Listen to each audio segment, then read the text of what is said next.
대강절 아침 기도의 세 번째 시간입니다. 오늘은 우리를 고치시는 성령님이란 제목으로 함께 말씀을 나눌 수 있도록 하겠습니다. 어제 우리는 구원의 증거가 되시는 성령님에 관해서 살펴봤습니다. 성령님께서 우리 마음에 임재하실 때 예언의 말씀을 통해서 우리 죄를 깨닫게 하시고 또 회개케 하신다 말씀드렸습니다.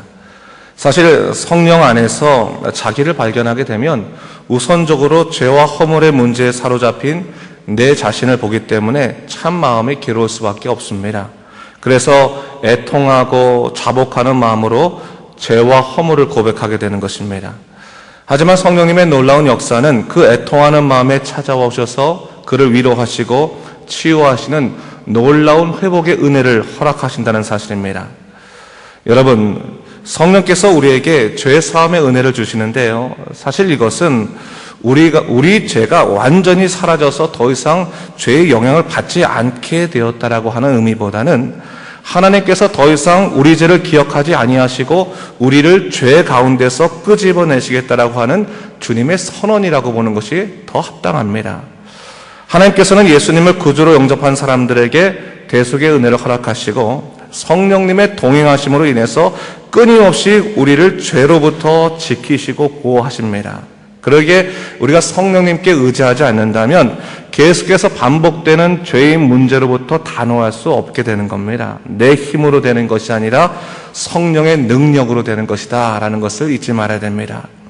사실 우리가 인생을 살아가면서요, 이 죄와 허물의 문제는 삶의 마지막까지 우리를 괴롭히는 문제다 할 수 있습니다. 어떻게 보면 마지막까지 영적으로 깨어있지 않으면 무너질 수밖에 없게 되는 것입니다.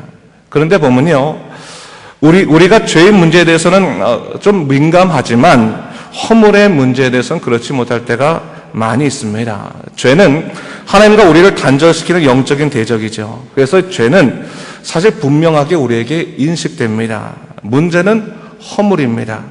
허물은 인간의 연약함 때문에 이루어지는 실수나 실패이기 때문에 당장은 영적인 문제로 다가오지는 않지만 궁극적으로 이것도 죄의 문제로 뒤바뀔 수 있는 인간의 연약함을 의미하기 때문입니다. 여기에는 감정의 문제도 있을 수 있고 또 상황의 문제도 있을 수 있고 결국 인간의 부족함과 연약함으로 인해서 벌어지는 영적인 틈이다 볼 수 있습니다. 저는요, 우리가 이 허물의 문제에 있어서도 성령님의 전권적인 도우심이 있어야 된다고 생각합니다. 사실 교회를 다니다 보면 서로가 문제가 일어날 때가 많이 있습니다. 이 말 하나나 행동 하나하나가 내게는 무심한 것이었지만 다른 사람들에게 고통을 줄 때도 많이 있습니다. 사실 목사인 저도 매 순간 이러한 이 허물의 부족함으로 인해서 실수를 많이 합니다. 그래서 마음과 전혀 다른 상황이 발생하게 되면 어떻게 보면 제 밑바닥을 본 것 같으니까 참 실망스럽기도 하고 그것 때문에 스스로를 많이 책망하기도 합니다. 교우들도 마찬가지겠죠. 잘 하다가 오히려 상처가 된 일도 있을 수 있고 단지 이것은 교회뿐만 아니라 가정이나 직장도 마찬가지인 것 같아요. 좋은 부모로서 노력을 다했지만 오히려 자녀하고 멀어지는 경우들이 있습니다. 그럴 때 보면 정말 어떻게 해야 될지 모를 때 참 난감할 때가 있습니다. 제가 언젠가 한 내적 치유 강의에서 이런 얘기를 들은 적이 있습니다. 교회나 가정에서 서로 간의 아픔이 끊이지 않는 이유는 고슴도치들이 자기가 고슴도치인지 모르고 상대방을 끌어안으려고 하다 보니까 생기는 실수다라는 얘기를 하더라고요.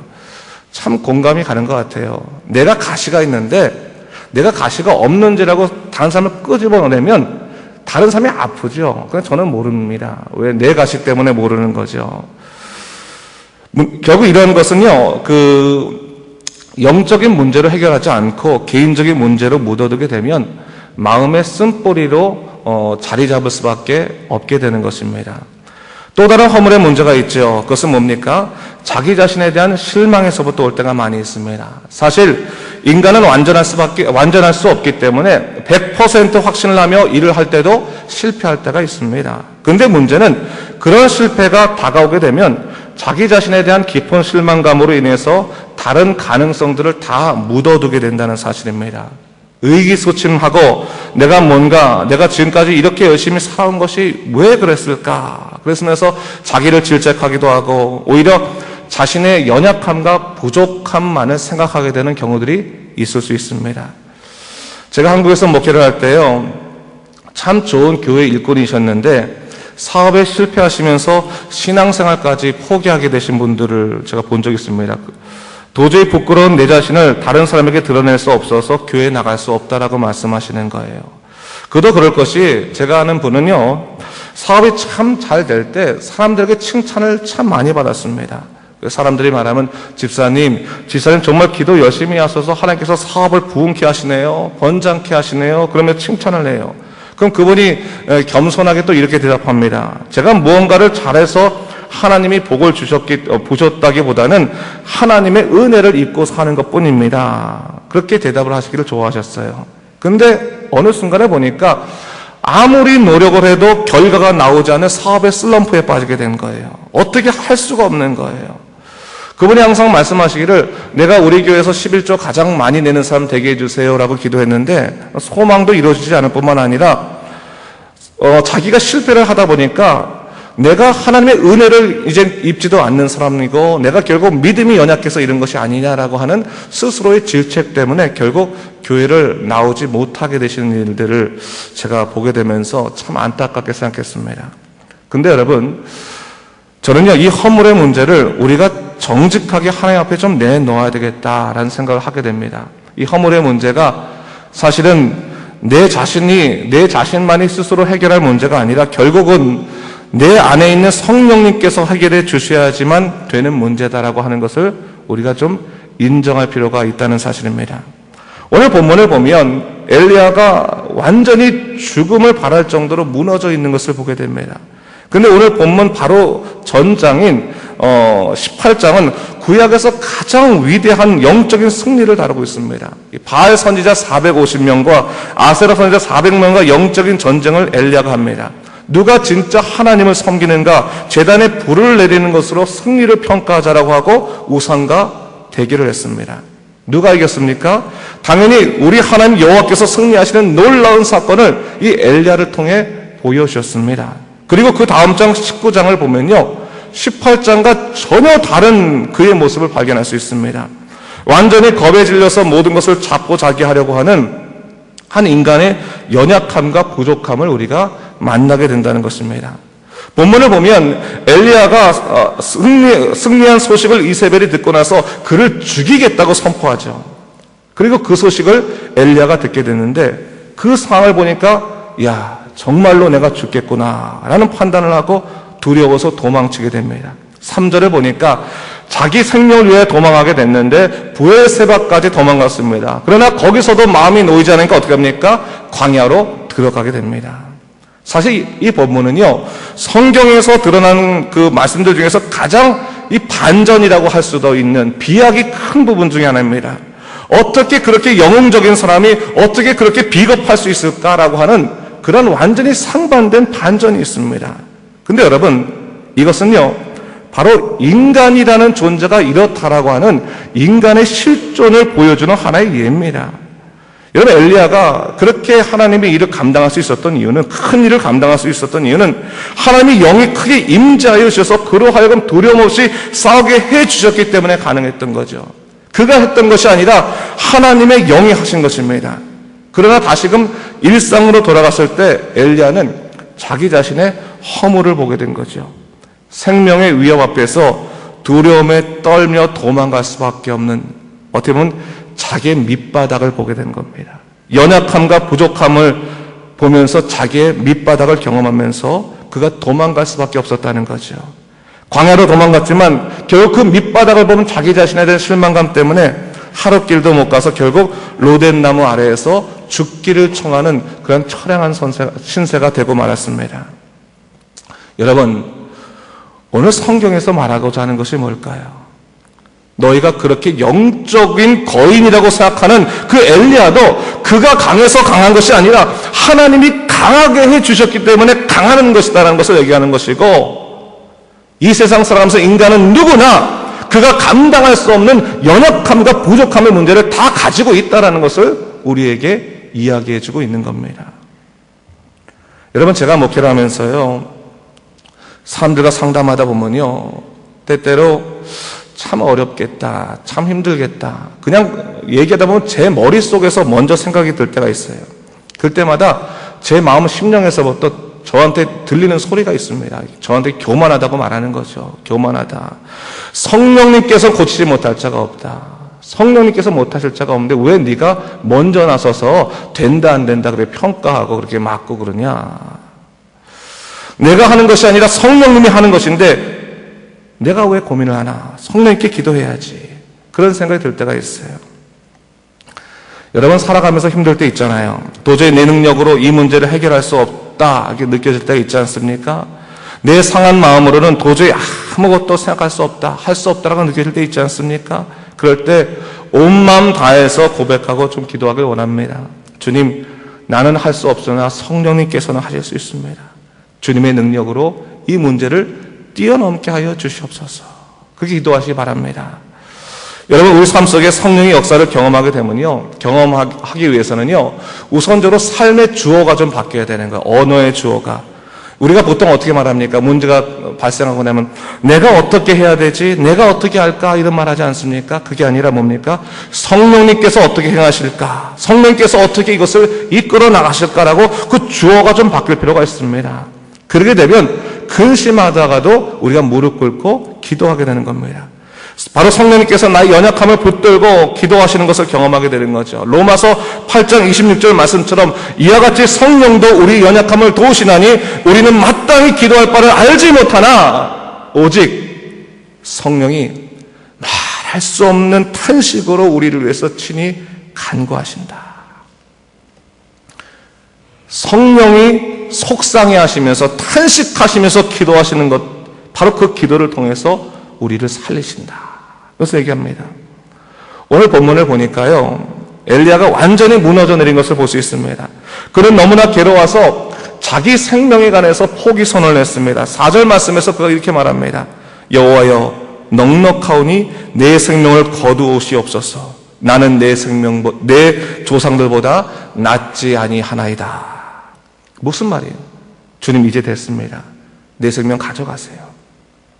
나 이제 고통스러워서 너무 힘들어서 못 살겠습니다. 난 이제 다 끝입니다. 난 이제 내가 할 수 있는 것을 아무것도 나 끝났습니다. 그는 너무나 괴로워서 자기 생명에 관한 포기 선언을 했습니다. 그런데 여러분, 하나님께서 그의 그 고통의 소리를 어떻게 받아주셨습니까? 생명의 포기가 아니라 삶에 대한 권리 주장의 포기로 받아들이셨다는 사실입니다. 그가 더 이상 자기 인생에 대한 권리를 주장하지 않겠다는 것으로 받아들이시고 즉각적으로 그의 마음에 들어가서 그를 치유하기 시작했다는 겁니다. 여러분, 항복의 기도는 자포자기가 아닙니다. 하나님만이 나의 모든 인생의 해답이 되십니다. 그는 온전한 주권의 고백이라고 볼 수 있습니다.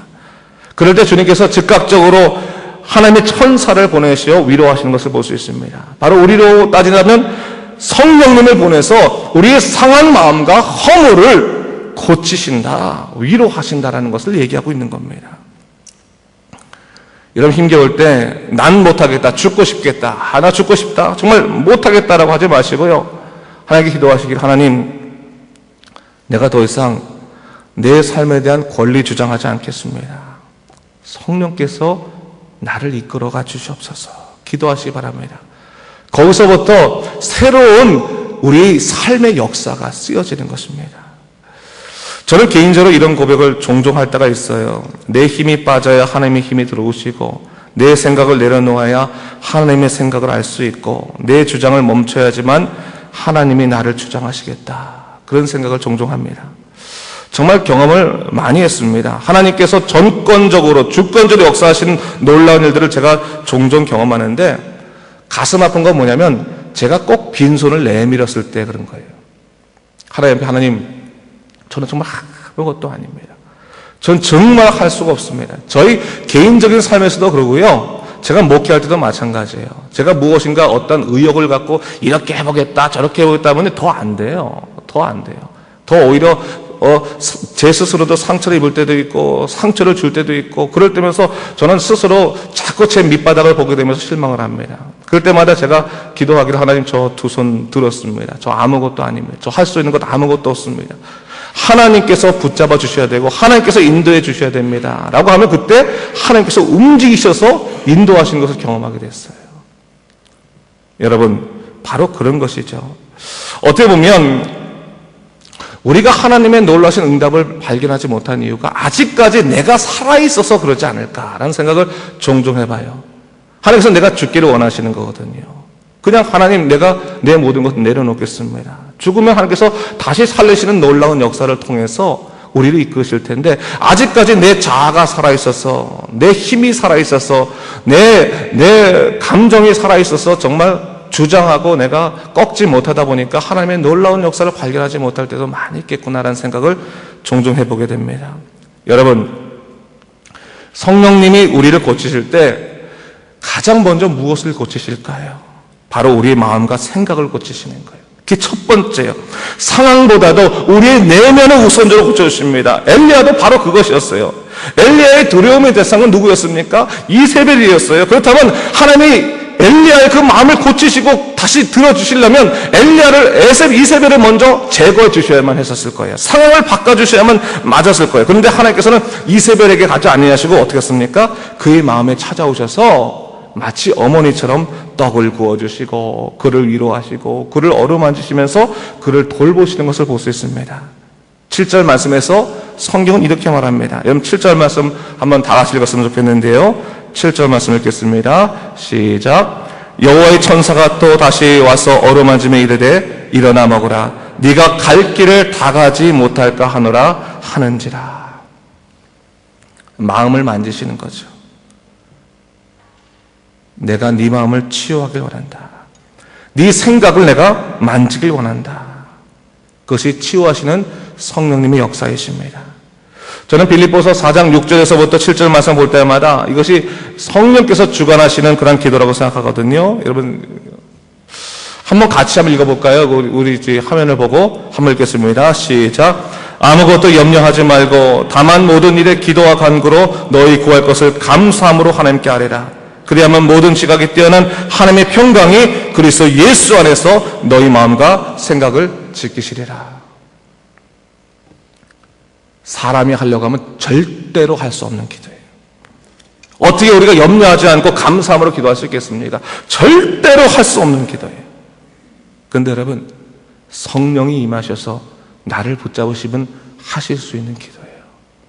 아무것도 염려하지 않고 감사함으로 기도할 수 있게 되는 거예요. 성령이 이렇게 기도하게 하시는 거예요. 그 기도를 할 때 우리가 깨닫게 되는 것은 뭡니까? 모든 것을 다 아시는 그 하나님께서 내 마음과 생각을 지키실 것이다. 그것을 깨닫게 되는 것이죠. 여러분, 성령께서는 죄의 문제를 해결해 주실 뿐만 아니라 허물로 인한 모든 삶의 고통으로부터 우리를 고치시길 원하십니다. 믿음 생활 하시면서 여러분 너무 두려워하지 마세요. 여러분 정말 여러분을 뒤덮는 것 같은 그런 너무나 큰 어려움과 고통들이 있을 수 있어요. 그런데 여러분 그 문제까지도 성령님께 내어 맡기십시오. 성령님이 이끄시는 삶이 어떻게 다른지를 우리 삶을 통해서 우리도 좀 목격해야 될 좀 그런 권리가 있지 않겠습니까? 우리에게도 그런 그 기쁨이 있지 않겠습니까? 내어놓고 하나님, 내가 인생을 살아가면서 내가 예수 믿는다고 했지만 내 고집 꺾지 않고 내 뜻대로만 지금까지 살아와서 나는 보였지만 하나님을 볼 수 없었습니다. 성령님의 놀라운 역사를 볼 수 없었습니다. 이 내려놓겠습니다. 하나님의 놀라운 역사를 보게 하여 주시옵소서. 정말 주님만이 나의 왕 되시고 참 주인 되신다는 것을 내가 두 손 들어 빈손으로 내가 항복하면서 주님, 내가 더 이상 내 삶에 대해 주장하지 않겠습니다. 하나님께서 나를 주장하여 주시옵소서라고 기도하면서 온전히 하나님만 구하게 하소서. 그런 고백하기 원합니다. 라는 그때를 보게 하실 수 있기를 바랍니다, 여러분. 성령께서 내 안에 일하고 계시니 그분의 의지에서 오늘도 믿음으로 살아가시 바랍니다. 하나님의 놀라운 역사 가운데 여러분을 고치시는 하나님의 경험하길 주님의 이름으로 축원합니다. 기도하겠습니다. 하나님 아버지 감사합니다. 우리 인생을 살아가면서 때때로 우리 마음이 참 고단하고 힘들어서 우리 인생의 허물의 문제들 때문에 정말 어찌할 바 모를 때 많이 있었습니다. 하나님, 그러나 이 문제 내 혼자만의 문제라고 생각했지만 이 문제까지도 주님께서 해결해 주셔야겠습니다. 도저히 내가 해결할 수 없는 이 문제 주님께서 해결해 주시고, 이 허물의 문제, 이 나약함과 부족함과 연약함의 문제를 주님께서 붙잡아 주시옵소서. 내 마음과 생각을 고치시고 주의 놀라신 능력의 역사 가운데 아버지 걸어갈 수 있도록 주여 우리를 이끌어 주시옵소서. 감사드리며 예수님 이름으로 기도드립니다. 아멘.